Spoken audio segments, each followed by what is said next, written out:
ক্ষমতায় বসতে না বসতে মাত্র ৪৮ ঘণ্টার ব্যবধানে এমন এক কাণ্ড ঘটে গেল যা শুনলে যে কোনো সাধারণ মানুষের চোখ কপালে উঠবে। যে পরিবর্তনের আশায় মানুষ বুক বেঁধেছিল সেই শাসনের শুরুতেই ফাঁস হয়ে গেল এক অন্ধকার অধ্যায়। সচিবালয়ের করিডোর থেকে শুরু করে রাজপথ সবখানে এখন একটাই প্রশ্ন, তবে কি আমরা এক নতুন ধরনের চাঁদাবাজির রাজত্বে প্রবেশ করলাম? সড়ক পরিবহন মন্ত্রণালয় থেকে আসা একটি অদ্ভুত ঘোষণা পুরো দেশকে স্তম্ভিত করে দিয়েছে। কিন্তু আসল চমক এটি নয়, পর্দার আড়ালে ডক্টর ইউনূসকে নিয়ে চলছে এক বিশাল মাস্টার প্ল্যান, যা হয়তো দেশের সর্বোচ্চ পদের সমীকরণ বদলে দেবে। আজকের এই বিশেষ প্রতিবেদনে আমরা উন্মোচন করব বিএনপি সরকারের সেই গোপন রহস্য এবং জানব কেন ডক্টর ইউনূসের রাষ্ট্রপতি হওয়ার গুঞ্জন এখন বাতাসের চেয়েও দ্রুত ছড়াচ্ছে। ঘটনার সূত্রপাত হয় ঠিক যখন নতুন সরকার দায়িত্ব নেওয়ার দ্বিতীয় দিনে পা রাখে। সাধারণত যে কোনো নতুন সরকার শুরুতে জনবান্ধব এবং সংস্কারমুখী কথাবার্তা বলে থাকে, কিন্তু বিএনপি সরকারের সড়ক পরিবহন মন্ত্রণালয় থেকে যে বয়ান এলো তা ছিল কল্পনাতীত। সরকারের পক্ষ থেকে সাফ জানিয়ে দেওয়া হয়েছে যে সড়কের সমঝোতার ভিত্তিতে টাকা নেওয়াকে আর চাঁদাবাজি বলা যাবে না। তাদের অদ্ভুত যুক্তি হলো, যদি কেউ বাধ্য করে টাকা নেয় তবেই তা চাঁদাবাজি, কিন্তু যদি হাসি মুখে বা আলোচনার মাধ্যমে টাকা নেওয়া হয় তবে সেটি আর অপরাধের তালিকায় পড়বে না। এই একটি ঘোষণার মাধ্যমেই যেন রাষ্ট্রীয় শিলমোহর মেরে চাঁদাবাজিকে একটি আইনি কাঠামো দেওয়ার চেষ্টা শুরু হলো। সাধারণ মানুষের মনে প্রশ্ন জাগা স্বাভাবিক, তবে কি এখন থেকে রাজপথের দলীয় ক্যাডারদের পকেট ভারী করাটাই হবে অলিখিত নিয়ম? এই সিদ্ধান্তের পেছনে যে যুক্তি দেখানো হয়েছে তা শুনলে হাসবেন নাকি কাঁদবেন তা ঠিক করা কঠিন। মন্ত্রণালয়ের ভাষায় জোর করে টাকা আদায় করলে তা হবে ছিনতাই বা ডাকাতি, কিন্তু দুই পক্ষ বসে যদি একটা অঙ্কের টাকা ঠিক করে নেয় তবে সেটা হবে সিস্টেম। কিন্তু আসল ঘটনা এখানেই শেষ নয়। একটু গভীরে গেলেই বোঝা যায় এই ঘোষণা আসলে তৃণমূলের কর্মীদের শান্ত রাখার একটা কৌশল। যারা দীর্ঘকাল ক্ষমতার বাইরে থেকে এখন রাজপথে নেমেছে পকেট ভরতে, তাদের জন্য এটি যেন এক উন্মুক্ত লাইসেন্স। কিন্তু এই এক সিদ্ধান্তেই সরকারের আসল রূপটা দিনের আলোর মতো পরিষ্কার হয়ে গেল। রাষ্ট্র যখন নিজেই চাঁদাবাজিকে সংজ্ঞায়িত করার চেষ্টা করে তখন বুঝতে হবে ঘুণ ধরেছে খোদ প্রশাসনের মনে। কিন্তু এই ঘটনার গভীরে রয়েছে এক অতি সূক্ষ্ম রাজনৈতিক ইঞ্জিনিয়ারিং। বিশ্লেষকরা বলছেন এই সরকারকে ক্ষমতায় আনার পেছনে কাজ করেছে একটি দীর্ঘমেয়াদী এবং নিপুণ নকশা। পর্দার আড়ালে থাকা বিভিন্ন আন্তর্জাতিক শক্তি এবং প্রভাবশালী গোষ্ঠীগুলোর মধ্যে এক গোপন সমঝোতার ফসল এই নতুন বিন্যাস। আর এই পুরো নকশার কেন্দ্রে রয়েছেন ডক্টর ইউনূস।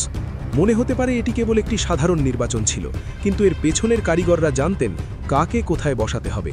সমঝোতার এই খেলায় প্রথম কিস্তি হিসেবে মন্ত্রিসভায় জায়গা করে নিয়েছেন ডক্টর খলিলুর রহমান। তাকে পররাষ্ট্রমন্ত্রী করার মধ্য দিয়েই বোঝা যায় যে এই সরকার কেবল বিএনপির একার নয়, বরং এখানে অদৃশ্য অনেক হাত কাজ করছে।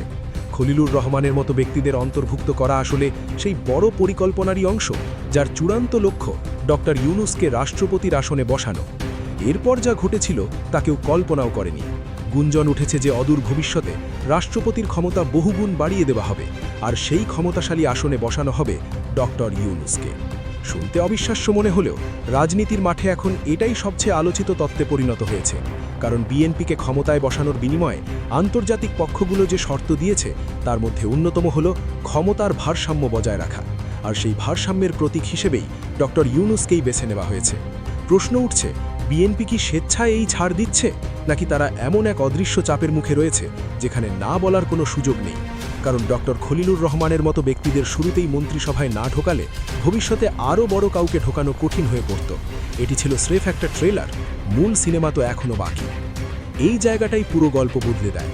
সরকারের ভেতরে এখন সাবেক শিবিরের কিছু মানুষের অনুপ্রবেশের খবর পাওয়া যাচ্ছে, যাদের অনেকে গুপ্তচর হিসেবেও আখ্যা দিচ্ছেন। একদিকে রাজপথে চাঁদাবাজির বৈধতা দেওয়ার চেষ্টা, অন্যদিকে দলের ভেতরে অদৃশ্য শক্তির অনুপ্রবেশ, সব মিলিয়ে বিএনপি সরকার এখন এক গোলক ধাঁধায়। সমঝোতার ভিত্তিতে টাকা নেওয়াকে যারা চাঁদাবাজি বলতে নারাজ, তারা আসলে সাধারণ মানুষকে বোকা বানানোর চেষ্টা করছেন। রাস্তাঘাট থেকে যদি টাকা আদায় করতে হয় তবে তা হতে হবে সরকারি নিয়মে, টোল বা ট্যাক্সের মাধ্যমে। কোনো রাজনৈতিক কর্মীর হাতে টাকা তুলে দেওয়া কখনোই বৈধ পদ্ধতি হতে পারে না। এটি সরাসরি জনগণের পকেটে ডাকাতি করার নামান্তর। এখন আসা যাক জামায়াতে ইসলামের প্রসঙ্গে। বিএনপি যেভাবে সংসদে 2/3 সংখ্যাগরিষ্ঠতা নিয়ে বসেছে, তাতে ছোট দলগুলোর কোনো পাত্তাই নেই। বিরোধী দল কেবল নামেই টিকে আছে, কিন্তু কার্যকর কোনো প্রভাব তারা ফেলতে পারছে না। জামায়াত নেতারা হয়তো অনেক বিষয়ে অসন্তুষ্ট, কিন্তু তারা প্রকাশ্যে কোনো বিরোধে জড়াচ্ছে না। কেন এই নীরবতা? রাজনৈতিক বিশ্লেষকরা ধারণা করছেন জামায়াত হয়তো এই বড় খেলার অংশ। তারা জানে যে সামনে যখন ডক্টর ইউনূস দৃশ্যপথে আসবেন তখন ক্ষমতার ভারসাম্য বদলাবে, আর সেই বদলের সময় নিজেদের অবস্থান পোক্ত করতেই তারা এখন ধৈর্য ধরার নীতি গ্রহণ করেছে। তারা জানে বিএনপির এই একার আধিপত্য বেশিদিন টিকবে না যদি তারা সবার সাথে সমঝোতা করে চলে। কিন্তু পর্দার আড়ালে আরেকজন মানুষ সব দেখছেন, তিনি হলেন তারেক রহমান। লন্ডন থেকে তিনি প্রতিটি ফাইলে রেড মার্ক দিচ্ছেন। রবিউলের মতো মন্ত্রীরা যখন সমঝোতার চাঁদাবাজিকে জায়েজ করছেন, তখন তারা আসলে নিজেদের রাজনৈতিক কেরিয়ারের মৃত্যু ঘণ্টা বাজাচ্ছেন। তারেক রহমান ভালো করেই জানেন যে আন্তর্জাতিক মহলে ভাবমূর্তি রক্ষা করতে হলে এই বিতর্কিত মুখগুলোকে সরিয়ে দিতে হবে। হয়তো আজ বা কাল এই মন্ত্রীদের বিদায় নিতেই হবে, আর তাদের ফেলে যাওয়া শূন্যস্থানে বসানো হবে ডক্টর ইউনূসের বিশ্বস্ত মানুষদের। এক কথায় বিএনপির শরীরের ভেতর অন্য এক আত্মা প্রবেশ করানোর প্রক্রিয়া শুরু হয়ে গেছে। এটি কেবল রাজনৈতিক গুঞ্জন নয়, এটি একটি পরিকল্পিত ব্লুপ্রিন্ট যা ধাপে ধাপে বাস্তবায়ন করা হচ্ছে। এই পুরো রাজনৈতিক নাটকের মধ্যে সংবাদ মাধ্যমের ভূমিকাও এখন প্রশ্নের মুখে। সম্প্রতি একটি প্রভাবশালী জাতীয় দৈনিক যখন এই চাঁদাবাজির বৈধতা নিয়ে প্রতিবেদন প্রকাশ করল, তখন থেকেই শুরু হয়েছে নতুন বিতর্ক। আগের সরকারের আমলে সংবাদকর্মীদের জেল খাটার ইতিহাস আমরা দেখেছি, কিন্তু বর্তমান সরকারের অধীনে সংবাদপত্রের স্বাধীনতা কতটুকু টিকে থাকবে তা নিয়ে বড়সড় সংশয় তৈরি হয়েছে। ভারত বা আমেরিকার সমর্থন নিয়ে বিএনপি ক্ষমতায় এলেও বিশ্লেষকরা সতর্ক করছেন যে এই মধুচন্দ্রিমা বেশি দিন টিকবে না। ভারত হয়তো বিএনপিকে ব্যবহার করে তাদের স্বার্থ হাসিল করবে এবং ১.৫ বছরের মাথায় তাদের হাত ছেড়ে দেবে। তখন বিএনপি বুঝতে পারবে আসল রাজনীতির খেলা কতটা কঠিন। বাইরের সমর্থন যখন উঠে যাবে এবং ভেতরে যখন ইউনূস ফ্যাক্টর মাথাচাড়া দিয়ে উঠবে, তখন বিএনপি কি পারবে তার অস্তিত্ব টিকিয়ে রাখতে? সড়ক পরিবহন মন্ত্রীর সেই কথাটি আবার মনে করুন, সমঝোতার ভিত্তিতে টাকা নিলে তা চাঁদাবাজি নয়। এই কথাটি কেবল সড়কের জন্য নয়, এটি বর্তমান সরকারের পুরো দর্শনের প্রতিফলন। দেশের সাধারণ মানুষ যারা ভেবেছিল দুর্নীতিমুক্ত একটি সমাজ পাবে, তারা এখন দেখছে দুর্নীতির নতুন সংজ্ঞায়িতকরণ।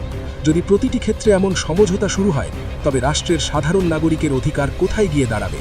একজন বাস চালক বা ট্রাক চালক যখন দেখবে দলীয় কর্মীরা এসে টাকা চাইছে এবং বলছে এটি সমঝোতা, তবে তার কাছে বিচার চাওয়ার আর কোনো জায়গা থাকবে না। এটি আসলে এক ধরনের জাতীয়তাবাদী চাঁদাবাজি যা রাষ্ট্রীয় পৃষ্ঠপোষকতায় চলছে।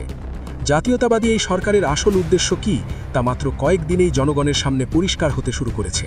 ডক্টর ইউনূস কি সত্যিই দেশের আগামী রাষ্ট্রপতি হচ্ছেন, নাকি এটি কেবলই বিএনপিকে চাপে রাখার কোনো কৌশল?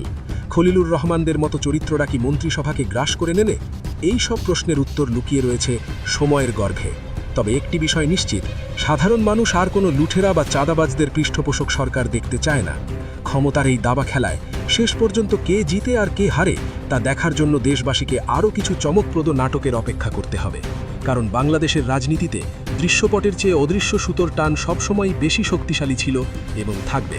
এই সংকটময় মুহূর্তে দেশের ভবিষ্যৎ কোন দিকে মোড় নেয় সেটাই এখন দেখার বিষয়।